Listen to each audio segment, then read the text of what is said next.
This is Whitney, and you're listening to the J-Cast on Jabberlog.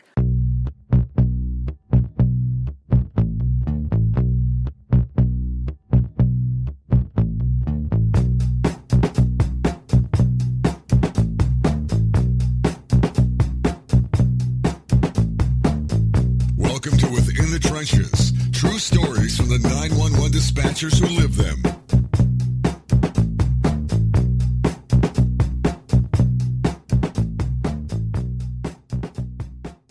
Hey, what's going on? This is Ricardo with Jabberlog on the J-Cast, and this is a special episode. It's going to be episode number 5, and I'm sitting here with my new co-host, Whitney. How's it going? Hey, how you doing, everybody? Thanks for having me here, Ricardo. Hey, no problem. We're also here with a special guest, Angela Cunningham with WZZM. How's it going? Hi, everyone. This is a real treat for me. Yeah? Yeah, absolutely. That's excellent. Yes. Today, we were doing a story on Within the Trenches. And for those who don't know, if you're just joining in on this episode, Within the Trenches is a podcast that started out with just an idea that I had for Jabberlog, which is my blog. And it was a segment on there where I wanted to tell my experience as a 911 dispatcher. And I wanted it to be not only therapeutic for myself, but I wanted it to be for the public, some public education to get it out there. So we did a Kickstarter project. It ended up getting funded. We've got all the support and everything. So here we are with everybody just to, spread the word on what's going on in 911. And we got some interesting things that are going to be announced today. One already, I said that we've got the new co-host. We got Whitney. Woo. And our shirts, we have official T-shirts now for Within the Trenches. And I put a feeler out there on the Jabberlog Facebook fan page, and there was a lot of interest. So for that specifically, I am going to end up adding not only just for the black and white colors, but there will be a pink and gray. So that will be going on sale after the giveaway that we have going on right now with Threadsy and some mugs. So with all that said and all that out of the way, and I love the T-shirts. Oh, well, thank you very much. I was going to say. And they're kind of edgy, too. Yeah, Ricardo actually designed these all himself. So he started with a concept. We kind of played around with it one time, and he said, should this go here or there, and how should the words be stacked? So I got to give props to Ricardo right off the bat, because they're awesome T-shirts, and there's been a huge feel for them on very Facebook. Soft, very Just nice. go into your talents, huh? Seriously. I graduated from Full Sail University last year for a bachelor's in graphic design, and I am 2 months away from my master's in new media journalism. So yeah, I got a lot of things going on, and this just is the icing on the cake. It's a really good thing. So do you have any questions for us? Oh, I just gave a ton of questions off camera. I know. I should say on camera, but off mic. Just, do you really enjoy this? I mean, you just seem so light, and I know that your real job, your other job is really intense, but you guys are having a ball back here. Yeah, it's good to talk about what we're doing. Like I said, and earlier when you were asking us questions, it's good for us to be able to get all of this information out there. And like I said, for me, it's therapeutic. So, giving out all this information, talking about what we do, it feels really good to be able to do that. And for other people to listen and really relate to what we're talking about, and the public to learn from us. It's also funny. You say, it's really light atmosphere back here, and we're having a lot of fun. And I could say it to anybody else, and they might think, what? But 911 dispatchers are kind of weird. I mean, you have to be kind of weird. You have to have a sense of humor. You have to be able to roll with the punches. I'm thankful for this show where the public will get a look into these type of calls that might seem kind of weird if we just say them. If we're just saying them one-on-one with somebody who asks a question, they might seem weird. But when you have this atmosphere, it just opens up a whole new world. Yeah, especially the dark humor and stuff. That's what I hope people will understand more, because like she said, we need a sense of humor to deal with the stress that goes on here. I mean, if we took a medical call, and someone, passed away while we were helping with CPR or something, that sticks with us. If we don't go right to the next call, then we're kind of sitting there thinking about it, and then, it just kind of hits. So we have to have some sort of sense of humor with, everything that's going on here. Just like at 3 a.m, when there's nothing going on, and we're fighting to think of something to do because we're just in here. And there are times, especially now during the wintertime, well, if you look outside, if anybody's in Michigan, it doesn't look like winter at the moment. Right. But, there'll be like 3 to 4 hours where there's nothing going on. So we'll bust out into song. Let me hear your voice. You ready? What should I go into? Ain't nobody got time for that. Ain't nobody got time for that.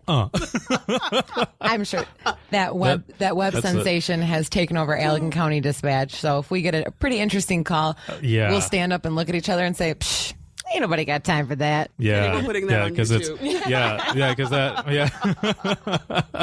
It's going viral. Yeah, I can put my rollerblades on and skate around here. Yeah, it is. It does get interesting at about 3 a.m. when there's nothing going on. I'm like, anybody got a song they want to sing? Or it'll be really quiet, and all of a sudden somebody will bust out. My favorite is when it gets really quiet. Everybody's kind of reading or online or whatnot. You just got to yell out, "Whoa, Black Betty, bam, bam, bam!" But then you stop, and then you'll hear a minute later somebody will start singing, "Black Betty had a child, bam, bam, bam." It just ends up going all the way around, but then as soon as the call comes in, everyone is go back real quick. Go back to our pro selves like we are. But no, we hear you guys all the time on the other end because we have the scanners. Right, yeah. And it's just constant noise. Anytime I have to sit near the assignment desk, my head. What are your thoughts about that? Is that exciting? How do you guys quiet your minds? Oh man, sometimes I don't know. Just conversation. We just start talking about our own stories. Just say, "Oh, hey, what did you end up going to see that movie after all?" And we just keep our minds running that way. Just talking about ourselves, really. Or if somebody had an interesting story from the other night, we'll talk about that. But sometimes it is kind of hard to shut the brain off. I know when I go home, sometimes it's hard to go to sleep right away. But my husband has mentioned, even when you're at home doing the dishes, I'll have the radio on and the TV might be. I don't even really watch TV, but I'll have the TV on, the radio on. I could be on my phone. I could, the second I get off my phone, I could be texting, making dinner. He said, "You have 11 different things going on all the time. How do you do that?" And I said, "Well, I have to do that at work. So when I get home, I have a hard time just relax. I don't know. Yeah, exactly. No, Ricardo has 15 different projects going on in his life. He's constantly working on freelance stuff and all over the board. And that's just how we all need to be medicated. Yeah, probably. We all need to just take it down a notch. The multitasking, it does not go away. I can't shut work mode off. And I know I've gone home and I think I even said it too in the first episode. I'll go home and I'll still be in that work mode. And I go in. My wife is telling me something. I can hear my kids doing other things. The TV's on. The dinner is going, and I can smell it. Like, oh, that's great. And then I'll go right back into where she's at. She's like, "Did you hear anything I said?" "What?" Oh, you have a there's so much stuff going on. Yeah, you can get away with that, right? It doesn't always work though. Yeah, I wish I could use that excuse. Except I get home and there's no dinner going. Oh, boo. Angela, what do you think the public, now you're not a 911 dispatcher, but you are kind of in the news field and you have a little bit of a taste of what's going on here in a 911 center. What do you think the public would want to hear from us? Is it just like the crazy stories that because I'm sure people say the same thing to you when you're out in the field doing interviews. They probably say, "Well, what's the weirdest thing you did this week?" That's what we hear. I think a healthy mix because I do think that the drama, I'll call it that for lack of a better word. Right. Right, yeah. Into the really serious calls could be captivating to people. People really want to connect with people in the kind of the way that you do. Right. Not quite the same, but in that way. But then the spam story, that's hilarious. Yeah, I think episode 2 I actually talked about that. Yeah, because I had said, none of us think that domestics are ever funny. That's not a funny matter at all. But there are some times that in some of these situations that, there's no violence in it. It's just a simple argument. And this simple argument just happened to have spam that was being thrown out. And, the gentleman was just yelling, "Quit throwing out my spam." And I can hear, the girlfriend, or I guess ex-girlfriend at the time, yelling, "Yeah, you don't eat the spam anyway." And after you get off the phone, it's like, where else would something like this happen? Right. That's just... It's crazy to think. I had a call and bless this lady's heart. Sometimes people don't understand what domestic violence is. They'll say, I want to press charges for domestic violence. Well, if you're having a disagreement, not even an argument, but if you're having a disagreement, it's kind of more of a civil type situation. If you can really feel out your caller and there's no violence and whatnot. But this woman had called and she was angry because she wanted to get her teeth. And she didn't have access to, I guess, where her teeth were. And nobody was holding her back, but they just weren't. She wanted her teeth. And alcohol was very involved in this conversation. And the deputy that responded out there, who's a dear friend of ours, he handled it so well. But he just kind of, afterwards said, she just wanted her teeth. And I think the biggest problem was that everybody was so intoxicated that really you couldn't talk any sense into anybody. But our officers respond to that just to make sure that there's no threats of violence, that nobody's in an unsafe situation. But if no crime is committed, they'll say, I think it's best if you separate for the night, but they can't arrest anybody. And Whitney, I hope you're talking about dentures, right? Yeah. Oh, yes, of course. They committed a lot of alcohol. Yeah, definitely dentures. Dentures. I Had to should get them say. out of the glass.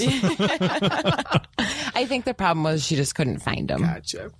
What I want to know is how you guys, when you're here, switch gears so quickly from, the singing and all that to, that call coming in. How do you switch gears like that? It's like a switch. That's how we're trained. We're trying to, when the phone rings, when we see that red blip that says incoming call, you go into your professional mode. You do what you're supposed to do. You help out, whoever it is, no matter what kind of call it is that comes in. Because, we don't take any of the calls lightly. We're joking and everything now, but this is, it's not anything crazy. Well, I guess in a sense, kind of crazy, but we don't take any call lightly. When it comes in, we go in just trying to do the best that we can, but anything could happen. So that's why we stay in that mode. So we'll be in there joking, telling our stories, singing at 3 a.m. But as soon as that phone rings, we go back into work mode and do what we have to do, because but is that the that's why we're training, here. or is that something that it might just be instinct? I think it's that's something just the way internal. we are. Yeah, I think it's something, if you linger on a call and you get really stuck in it and you've already disconnected the call and you're still really stuck in it, this job's really not for you. You have to be a fast-paced person. You have to be able to grab that next call. And it stinks. There is a lot of times where we're frustrated, but it's just the type of people that we are to just keep on keeping on, keep on moving. And there's some great things. Like in particular this morning, I worked until 5 o'clock this morning, and a deputy made a traffic stop, and it was a sheet of rain out by the lakeshore. Every time they keyed up on their mic, that's all you could hear. They were almost muffled by the rain. And one of the supervisors that had come in did a status check on him. So we do a predetermined amount of time. Ours here in Allegan is a 3-minute status check while they're on a traffic stop, just to make sure everything's okay. They don't need backup, whatnot. And he had been out on the traffic stop for 9 minutes. I think this is about her third status check. And I affectionately call him a pit bull. I think he's a wonderful man. I really enjoy his company. He's funny to talk to, but he's got a great sense of humor. And she said, Central, Adam 12 status. And all he keyed up and said was, wet. Just little things like that are they bring you kind of back to what you're doing. And you realize that the guys out on the road are, they're subject to the elements of the weather and that kind of stuff too. So we have little things. That's funny to think coming from him. Yeah. Yeah. Just wet. No, it's always good to have that, relationship with everybody that we work with, because like I said, we work 12 hours, here with everybody. And then to be able to have a close relationship with the officers out on the road or EMS or fire, it makes everything a lot easier, especially when, we get a call that we need that closure from, and we're able to talk to them, and they'll tell us as much as they can, of course, but, just enough that, we can get that closure and feel better about it. But, like I said earlier, there are times where we get that call and we just have to keep going. So, and, like I was saying earlier, just the whole public education, the aspect of it, we want people to understand why we're doing what we're doing. Like she had said earlier, all the questions that we ask, we're not trying to badger anybody. This is what we have to do. We have to ask the questions in order to get people out there a lot faster. And I'm just hoping that people will be able to understand that, because patience is a huge thing with our callers that come in. that's kind of hard for people though when they're having an emergency. Absolutely. Yeah. Because your idea of an emergency is so different than mine. I guess when I think of 911, you know, like in high school and college as an adult, I thought, you know, there's 3 different reasons you call 911. You call 911 if your house is on fire, if your spouse is having a heart attack, or for whatever weird reason somebody's trying to kick down your front door. And that third one wouldn't happen very often. Okey smokes, not the case. You know, Angela, you might call 911 for something totally different. You might be a passerby of a vehicle accident, and just because the vehicle's a mess doesn't mean that everybody in the vehicle is dead. Right. Stuff like that. So we do understand that our idea of emergency is a lot different than our callers, and we try to take that and, you know, foster people's fear and say, we get what you're saying. It looks scary, but fortunately everybody's okay, or we're not sure help is on the way. But we do remember that. Yeah, exactly. And on that note, with it's supposed to be getting a lot more cold here, and the rain is going to freeze over. One of the things we had talked about, or that we wanted to talk about, was weather-related issues. You know, we got people that have been in Michigan for a long time, and we just want people to drive a little slower. You know, or a lot slower, a lot slower. Yeah, especially if you're in an SUV. You know, if you have a 4x4 or 4-wheel drive or whichever, just because you have that doesn't mean that you can just start skating past preach, people. Ricardo, preach. Yeah, they need to hear that. Yeah, it just because, you know, the majority of the calls that we end up getting, they end up being the bigger vehicles where, you know, we'll get the phone calls and they'll say, I don't know what happened. I have 4-wheel drive. I don't know how I ended up in the ditch. I was like, well, how fast were you going? Well, I was going all right. I mean, it wasn't that bad. Well, you rolled your truck, though. And a big reminder also for people, if you see any sort of rescue vehicle or any sort of emergency responder on the road, it is a misdemeanor, right? Or is it just a civil infraction? I'm not I don't know. completely for sure. You can get ticketed if you don't, what is it? You must get over. You have, you have to slow down and move over, and You're supposed to get over, but at the very least, slow down. Exactly.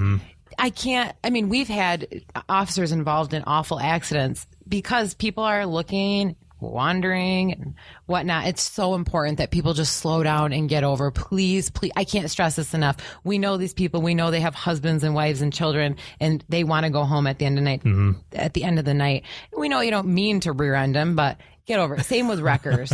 You know, just slow down. They're out there doing their job, trying to catch a paycheck too. So just give them a little bit of. Can we throw news photographers in there? And news photographers. Oh, yeah, of course. Exactly. Don't mow over your vehicles. It's not like you guys have any expensive equipment in there or anything. Yeah. You know, this is what we're doing here is a lot. This is kind of like bridging the gap here, because there's always that talk between dispatch and the media. Yeah. You know, the media will call up and are like, oh, we don't have time to talk right now. So I guess tell the truth. Are we annoying? Well, let me see. Sometimes there are some that call in and will say we don't have a news release, so we can't give you any information. And we legitimately can't give that information. Yeah, it's something here at Allegan. Our policy, and you know, there's sometimes we can give an address maybe, but we can't give any specifics. But there are some people, you know, within the media who will call over and over and over and over. So maybe, you know, right now we can kind of see what works best. Exactly. How do you guys actually work it over there? I mean, if you're just, because you were saying earlier, you know, you listen to the scanner and it just sounds crazy busy and everything. How do you guys, I guess, decide whether to call on it or not? Is it just like, oh, there's a house fire, I'm going to call them and see, or how does it work? If it sounds serious, we'll call on it. As a rule, most news organizations don't report scanner traffic as news. Okay. So we need confirmation from you guys. Okay. I see. Or for you to give us some information so we can go out and see for ourselves. That's why the addresses are so important. Gotcha. And if it's close to showtime, that's why we want to get a little bit more information. I gotcha. Well, that makes sense then, yeah. A little bit of something. Yeah, that definitely makes sense. If you guys are close to showtime then and you need a little bit more information there But in a way, to we're make partners, it. right? In a sense, we are, because you get that information out there that we have, especially if we have 911 that goes down or something, or a huge accident where the highway gets shut down. I mean, we've got this Grail system. How do you guys get that? Right. Is it an email? Is it like a little blip, a little ticker tape that comes across to you? It's email. An email? Is it really? Yeah. Oh, okay, because I've always wondered that just because it seems to be web based. We fill out certain forms and we'll say, I-196 is closed from the 41 to the 34 mile marker or something to that effect, and then we'll hit send. But then we never hear anything about it until like an hour or so later. Or even if we have it turned to one of the local news stations, we won't see it come down on the bottom as a marquee or anything. I mean, do you guys get it on an email? I thought it was by carrier pigeon. Actually, because you always kind of wonder. You think you hit send and it's going to be right there, and it takes a little bit. I can tell you for sure that it was at one time at least email, because my inbox was being flooded. Oh, really? And I was like, oh my goodness, please stop. Well, that's good. That definitely Please don't helps ask us. me any more technical questions. That's the extent of my knowledge. Yeah. And it may not even be accurate. It may be out of date. Yeah. Did Al Gore really invent the internet, or how did that work? I think that's false. Yeah. It's on that game, Fact or Crap. There's a game? Fact or Crap. Really? One of the questions is, see, you work in 911 dispatch, facts. Facts come up. Somebody will just say a little fact out loud. It's just weird. During, just to keep during that. our downtime. Yep. Yeah. Something will come up. We're like, oh, cool. Who's next? Did you know? And then half the time nobody responds to you. Do you see how this whole conversation just Evolved. Yeah, and I have to explain myself more often than not with people. I say, well, I should be medicated. I understand that, but that's how our brains work. We're talking about news releases and how you get them, and then all of a sudden I just take it to Fact or crap. Fact or crap. Yep. Yeah. But then as 911 dispatchers, we can go right back into that thing. My husband's commented, how do you talk about something, we get interrupted, and you always can come right back, and it could be 45 minutes later. Well, because I do it for 12 hours a day. Mm-hmm. Somebody will just yell back out, no, what were you saying? And just pick right back up and back up. Going, and then get the next call that comes in. Now, I have a little bit of a confession to make. You were talking about calling 911 for no reason. Mm-hmm. I think my 2-year-old may have done that a couple of times. No. How do you guys do it? Those are way more common than you would believe. Sometimes I get frustrated because, I'll tell my partners, I think I've taken more 911 open, we call them open lines, but the public calls them butt dials. That's the best. We call them back and we say, I received 2 911 calls from your phone, and I just want to call back and make sure everything's okay, because it was real muffled and I wasn't sure if you were in any distress. And they'll say, I think a butt dialed you.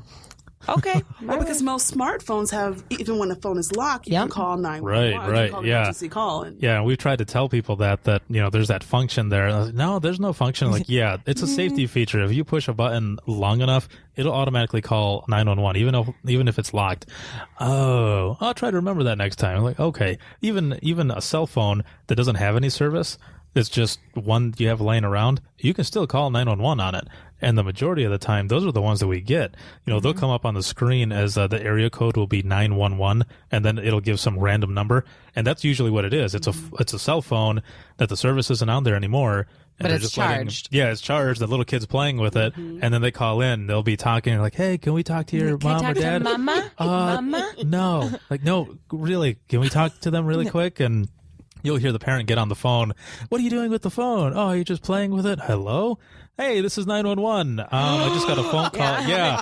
Like, oh my Lord, what happened? I'm sorry. I didn't even know that could happen. No, it can happen, but it's always best. And for anybody listening to this, the best thing to do if that happens, whether it's you, your child, or whatever, stay on the line, please, so that we can make sure that something is that it's just that it was just a butt dial. Mm-hmm. If you hear a gasp and a quick disconnect, and then we call you back and you don't answer, we're trained to think the worst. We just think, what's going on? Is somebody? Do they really need help? And we're thinking, oh my God, we're going to jail. Exactly. And that's the thing. Yeah, no, you're not gonna go to jail. Well, on behalf of all the mothers of busy toddlers, I sincerely apologize. It is really nice though to have it be lightened, because I always crack up when I hear like a dad in the background singing. Like the Itsy Bitsy Spider was one of my favorite ones. This dad, I can tell he was singing to her. She must have had the phone either on her lap or right next to her, and she's giggling and he's singing. And I kind of listened for a minute. Actually, I thought, oh, this is one of the better 911 calls I've taken. And then you do the whole hello, trying to get them to hear you. Hello. Yeah. Try to anything sometimes to get them to answer. And it's always good when they do answer, but if people do hang up, even if it's a landline, we call back right away and we try to make sure that everything is fine. And especially on the cell phones, like she was saying, it could be something muffled. We don't know what's going on. And if it sounds, suspicious or something, we'll try to find you as fast as we can because we want to make sure that you are okay. Can you track us down with our cell phones? If your phone has a GPS, we can get down to, and if we use a mapping program, let's say for example like Google Maps or something, we can do an aerial view and we can see a house and kind of pinpoint exactly where it's coming from. Or if it's a dire emergency or something, we can call the company and try to ping it. We can kind of track it to see, or get the information on the person, like their residence, where they registered for the phone. So there are a lot of different ways that we can find someone, but it's hard sometimes because sometimes people just don't put any information down. So there is a way that we can, but it can definitely be hard. Now you said this is episode 5? Yes, this is episode 5. Do you share the actual calls with the listeners, or do you well when I was stories? When I was building up to this, I had been doing a few like pre-episodes, I guess, by myself over Ustream, and what I was doing was I went live so that everybody could hear what I was trying to do, what I wanted to do with the whole project, the whole Kickstarter campaign. And what I did was, because I had done an article from one of my coworkers, she had this call that actually made nationwide news. And AP picked it up and everything. Yeah, it was really good. It was my coworker Tammy. I don't want to give her last name or anything, but if you look for it on thejabberlog.com, you can find it under the category Within the Trenches, because I have all of my written stories in there as well. And I did an article on her, and what it was she took a call from a guy who was, I believe he was suicidal as well, and it was a domestic call, but it was a police chase. And she actually talked him down to... Well, and it originated in a separate county. It went over 2 counties, yeah. And she was able to, calm him down and actually get him to stop.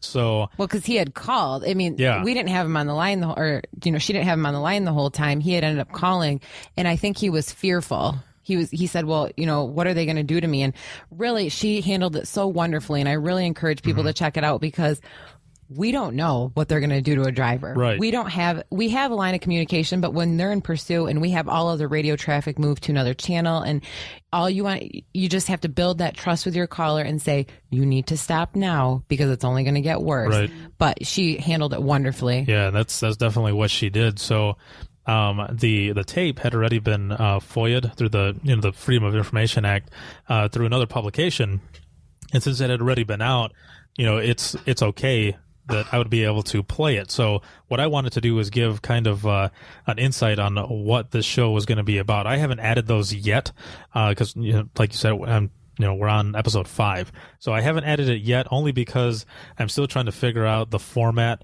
and what program to go off of. But we are, I want to try to do that with the tapes to see if we can do those. But, of course, we would have to pull them and go through all the ropes, that we have to do to be able to do that. Because, otherwise, I won't do it because I don't want to get in trouble for it or anything, or, get anybody else's information out there or anything like that. They're, stressful call or something. So I want to keep it, do it in good taste, of course. And this one, like I said, it had already been all over the place on national news. So that's why I was able to do that with that one at least. But yeah, it's definitely a really good call for anyone to listen to. But well, you guys are great storytellers, though. So.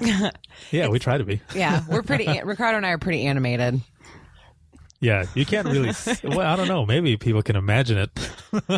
You can see us right now on WZZM's camera. That's right. They got the camera on us right now. But we are going to go ahead and wrap up episode number 5. This is our special episode. Before I sign off here, I want to thank you, Angela Cunningham, WZZM, for coming here and doing this with us to help us spread the word on the show. And I don't want anybody to think or to be afraid to call 911 because we're doing this show. It's a good thing. It's something for us to get out there and for the public to really learn from. It's supposed to be an educational thing. There's going to be funny things. There's going to be serious things.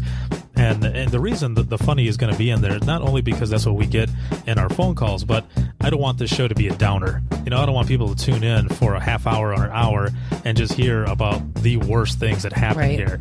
I want there to be a balance, a mixture, like you were saying, what you think the public might want to hear.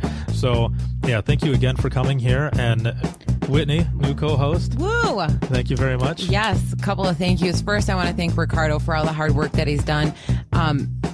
Like I mentioned earlier, this man is involved in so many different projects. We work nights. He has a wonderful, hardworking wife with 2 children at home. I thank her for giving him up to us. So we can do. I bless her heart. She's a hardworking woman. I also want to thank our friend Seth over at Threadsy. He's the CEO over there for these awesome shirts. They're going to be available on our website here shortly after we're finished with this giveaway. Check them out. They're awesome. They're comfortable. We're really excited. And I also want to do a personal thank you to our good friend Dave Rich. He told me to quit dispatch and become a DJ. And I want to tell him, look at me now, I still have health insurance. So big thanks to Dave for giving me the push to go ahead and jump on in this with Ricardo. Yes, definitely. And then on that note, with the rest of the thank yous, if I can just pull this up here really quick. There's a lot of people who were involved in this whole thing, and I just have to give them a shout out because they really did help us out here when we were when I was in a bind trying to get this whole thing going. Gary Allen from Dispatch Magazine Online, he was the one who posted the story when I had about 37 hours left in this campaign. I only had $600 raised at the time, and I had sent him a message and I said, I'm not looking for any pledges. All I want is to see if you can help me kind of spread the word on this. And what do you mean campaign? I hate to interrupt you. What do you mean? The Kickstarter website, they have thousands of creative projects on there, and they pitch their idea to the people of the site, and then if they give you the green light, you can start up this campain. So, and it's for everything. It's for aspiring music artists. It's everything. Yeah, Ricardo artists, had this blog, this podcast, and you give the whole layout of what it's going to be about, what it entails. You add a video to it as well, which I shot here just on a whim in the middle of the night, I think it was, when there was nothing going on. And you can give rewards. So if somebody was to pledge for the shirts, if you pledged $25, you got a t-shirt and a thank you on the sponsor page. And then since I'm a graphic designer, I was also offering different graphic design services. And there was mugs and stickers and everything else. So that was all a campaign that was for 30 days. Now, like I was saying, I got down to about 38, 37 hours, and I was only at 605. And I did not think I was going to make it. And I just went on this massive promotion, and I was just sending emails out to people saying, I don't need a pledge. I don't want you to pledge. All I want is to see if you can help me spread the word. And then with Dispatch Magazine Online, what they did was they wrote up just this short little article, and they after that came out, I got an email back saying that we did this, or that they did this for me, and within 24 hours, I ended up surpassing the amount that I needed, which was $1,500 for all the equipment to do the show, and ended up getting about $1,700 or so. So Dispatch Magazine Online, thank you very much. Diary of a Mad Dispatcher, Through the Eyes of 911 Dispatcher, The Cool Kids of 911, The Nocturnal Dispatcher, Emergency Services Beyond the Call, and Emergency Response for Dummies. That's a really funny one. Yeah, nice of me to mess up on the Emergency Response for Dummies. But then the other, the sponsors, 911trainer.com, AD Maxim and Associates, DeBoer Bakery out of Holland, In Digital out of Indiana, Avea Public Safety Solutions with Mark J. Fletcher. He does an E911 Talk podcast. Make sure to check that out. And Spider Harrison, he is from XM Sirius Radio, or Sirius XM Hits 1. He does the Weekend Countdown, and he does the intro and outro for the show, which was excellent. Thank you very much for that. And especially, like Whitney said earlier, Seth, thank you very much from Threadsy. He's been a big help, and also have threadzyt.com. So thank you very much, everybody. And that is going to be Thanks again, the Angela, wrap for up. joining Yes. us. We appreciate it. We're glad to have you on. a lot of things. Yeah, Pieces I won't say. But thank you for having me. And this story will air very soon, and you will have a link to it on WZZM13.com. Awesome. Great. Thank you very much. Thanks, everybody. See ya. You just listened to Within the Trenches on the JCast. If you have any questions or would like to be a guest on the show, send an email to the JCast at thejabberlog.com.